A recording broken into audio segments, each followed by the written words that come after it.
This is your WCFW Daily News Roundup for 105.7 CFW in Chippewa Falls and 93.5 The Tap in Eau Claire.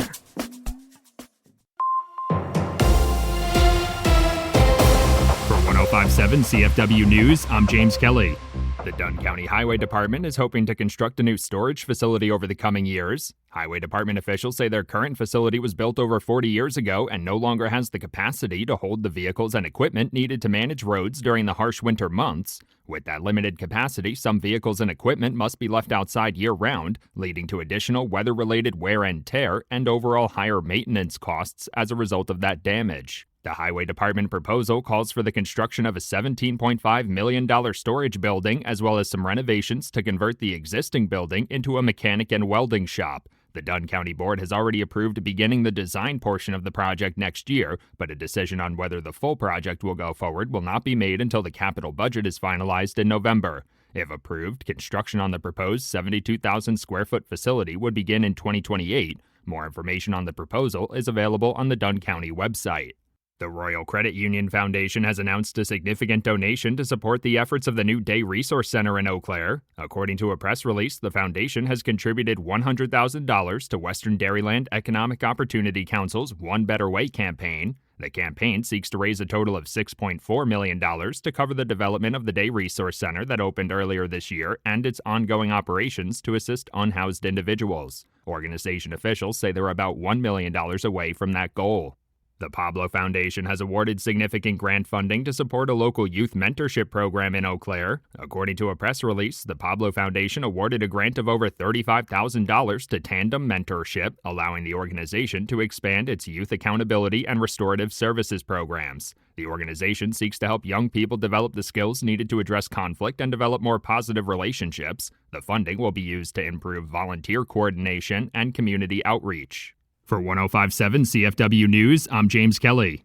From the Civic Media Newsroom, I'm Connie Fellman. Some Green Bay voters got duplicate absentee ballots in the mail over the weekend due to a printing error.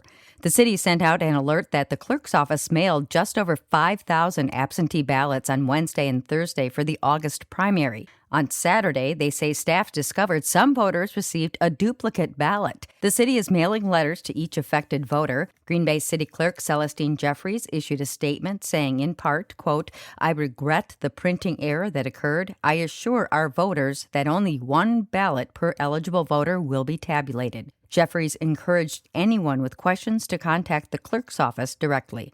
A Madison priest accused of child sex crimes will no longer serve as a religious leader in the Catholic Church. The Diocese of Madison made the announcement Thursday morning. Andrew Showers was arrested in August of 2025 after agreeing to meet with a minor who ended up being an undercover sergeant posing as a 14-year-old girl.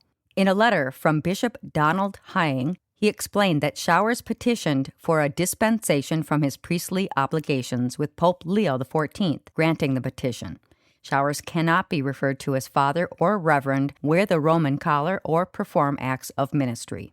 Wisconsin will avoid a costly federal penalty on food stamp benefits after keeping its error rate below a key limit. That's according to state and federal officials. Governor Tony Evers said the state stayed under the 6% threshold, meaning it won't have to pay up to $205 million next year. The USDA reports Wisconsin's error rate was 5.7%, lower than the national average of 10.6%. The program, known as Food Share, helps thousands of families across Wisconsin. A Wisconsin energy company will pay $275,000 for failing to report a pipeline leak fast enough. The Department of Justice says a settlement with Enbridge was reached last week over a 2019 spill in Fort Atkinson. Investigators say the company failed to quickly report the release of a hazardous substance as required by state law. State leaders say the law is meant to hold companies accountable when spills happen. What started as a well-meaning effort to save a national symbol turned tragic in Adams County. Authorities say a 72-year-old man drowned while trying to rescue an injured eagle in Pentonwell Lake. Investigators say he became trapped in underwater debris near shore, and he was not wearing a life jacket. His body was recovered Wednesday after a large search effort. A long-discussed rail connection between Milwaukee and Madison is a step closer to reality, with the state now seeking major federal funding. Wisconsin has applied for a $218 million grant to help expand Amtrak's service between the two cities. The proposal includes 2 daily round trips and new stations in Pewaukee and Watertown, with service possibly starting by 2030. The state would also pay part of the cost and provide ongoing support to operate the line. A decision from federal officials is expected in the months ahead.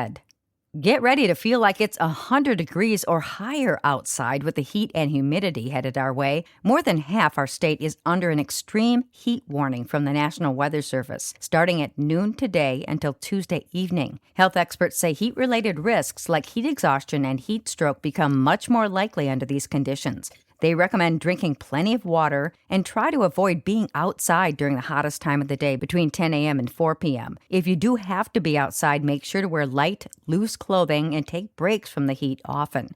More details coming up in weather. And that's your state news update. I'm Connie Fellman for Civic Media News.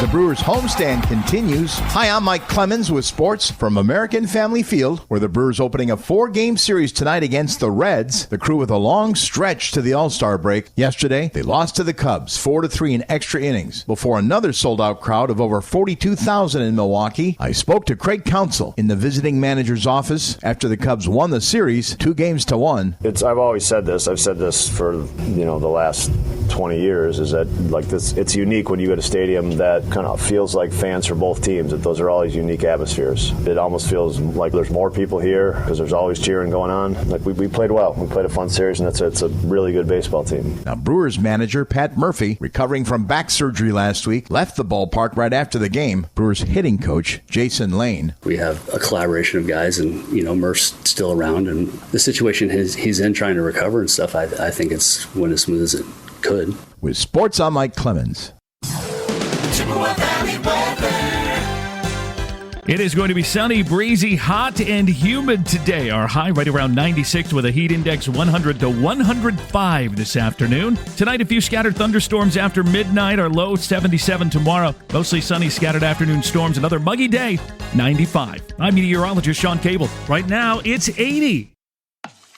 That's your WCFW and the TAP Daily News Roundup from Civic Media. Subscribe to this podcast on Spotify, Apple, or wherever you find your podcasts. Find more news at WCFW.FM or thetap.fm.